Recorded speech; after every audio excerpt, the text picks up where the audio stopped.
உங்கள் துக்கம் சந்தோஷமாய் மாறும்.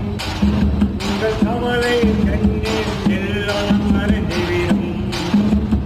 கலங்காதே மகனே, கலங்காதே மகனே, நம் இயேசு கைவிட மாட்டார், நம் இயேசு கைவிட மாட்டார். நடந்ததை நினைத்து கலங்காதே, நடந்ததை மறந்துவிடு. நடந்ததை நினைத்து கலங்காதே, நடந்ததை மறந்துவிடு.